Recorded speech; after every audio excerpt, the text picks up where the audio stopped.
السلام علیکم ورحمۃ اللہ وبرکاتہ۔ محمد ایوب سوال کر رہے ہیں کہ سلمان بھائی، مجھے رمضانوں میں بڑی ضرورت کے تحت سفر کرنا ہے، لیکن میں نے سنا ہے کہ جب آپ مسجد کے اندر تراویح شروع کرتے تو آپ سفر نہیں کر سکتے، ورنہ آپ کا قرآن نامکمل رہ جائے گا اور آپ گنہگار ہوں گے۔ آپ کو یہیں قرآن پورا کرنا ہوگا، پھر آپ سفر کریں۔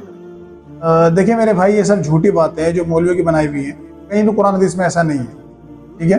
یعنی آپ اگر کہیں تراویح پڑھ رہے ہیں اور اب آپ کو کہیں جانا ہے، کہیں بھی ایسا نہیں ہے کہ آپ نے یہاں 4 پارے پورے کر لیے، 10 پارے پورے کر لیے تو آپ کو کنٹینیو کرنا ہے جب تک قرآن پورا نہیں ہوگا یا رمضان پورے نہیں ہوگا، آپ سفر نہیں کر سکتے، ٹھیک ہے؟ کہیں ایسا نہیں، ٹھیک ہے؟ خود قرآن حدیث کے خلاف یہ بات ہے۔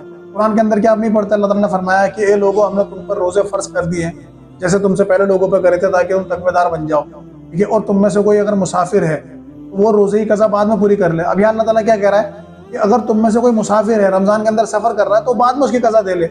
یا تو اللہ تعالیٰ کو یہ کہنا چاہیے تھا کہ بھائی تم مسافر بن ہی نہیں سکتے، سفر کر ہی نہیں سکتے، رمضان کے اندر سفر تمہارے لیے منع ہے، ممنوع ہے، ٹھیک ہے؟ ورنہ تمہاری تراویح مس ہو جائے گی، تمہارا قرآن رہ جائے گا۔ تو کہیں بھی اللہ تعالیٰ نے ایسا نہیں کہا، ٹھیک ہے؟ تو جب فرض روزے میں چھوٹ دی جا رہی ہے تو کیا تراویح کے لیے اللہ تعالیٰ یہ کہیں گے نعوذ باللہ کہ تمہیں تراویح پوری کرنی ہے نفلی عبادت کے لیے؟ اسی طریقے سے آپ حدیث پڑھیں گے تو حدیث کے اندر کیا ہے کہ اللہ کے رسول نے 3 دن کے بعد تراویح سے منع کر دیا کہ بھائی اپنے گھروں میں جا کے پڑھو، تہجد کی نماز ہے، آخری پہر میں اٹھ کے وہ پڑھو، وہی افضل نماز ہے، ٹھیک ہے؟ تو آپ صلی اللہ علیہ وسلم نے قرآن مکمل نہیں کرا، تو کیا آپ صلی اللہ علیہ وسلم نے بھی گناہ کا کام کیا، صحابہ نے بھی گناہ کا کام کیا؟ اور پھر آپ صلی اللہ علیہ وسلم کے بعد حضرت ابو بکر کے دور خلافت میں یہی چلتا رہا، لوگ الگ الگ تولیے میں اپنا قرآن پڑھتے رہے۔ پھر حضرت عمر کے بھی شروع کے 2 سال میں ایسے چلتا رہا، کوئی 2 جن پڑھ رہے ہیں، کوئی 4 جن پڑھ رہے ہیں، ٹھیک ہے؟ اور پھر حضرت عمر نے انہیں ایک قاری کے پیچھے لگا دیا، تو قرآن تو ان کا ہی مکمل نہیں ہوا، تو کیا وہ بھی گنہگار ہو گئے؟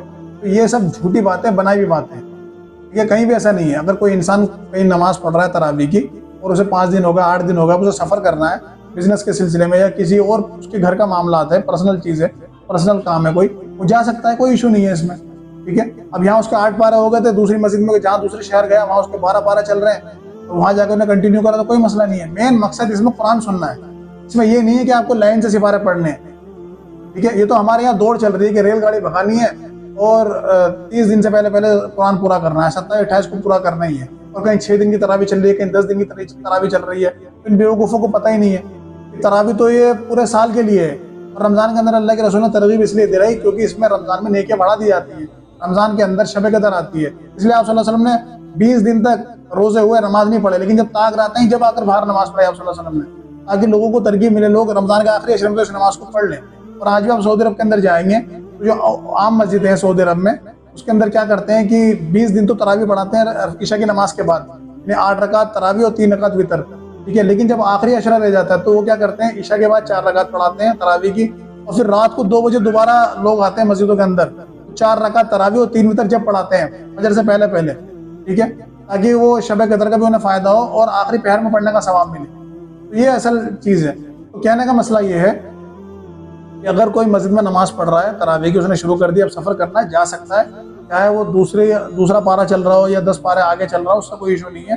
مین چیز ہے قرآن سننا ہے۔ اور اگر کوئی نہیں بھی پڑھتا تو بھائی میں کئی بار بتا چکا ہوں، نفل نماز ہے، کوئی گناہ والا کام نہیں ہے، ٹھیک ہے؟ اگر کوئی چھوڑ بھی دیتا ہے تو ہمیشہ حق بات کو فالو کریں، اور جو جھوٹی کہانیاں قصے کسی کی بھی پھیلائی ہوئی ہیں، اکثر تو مولوی پھیلاتے ہیں، تو ان باتوں میں نہ پڑیں، قرآن حدیث کو فالو کریں۔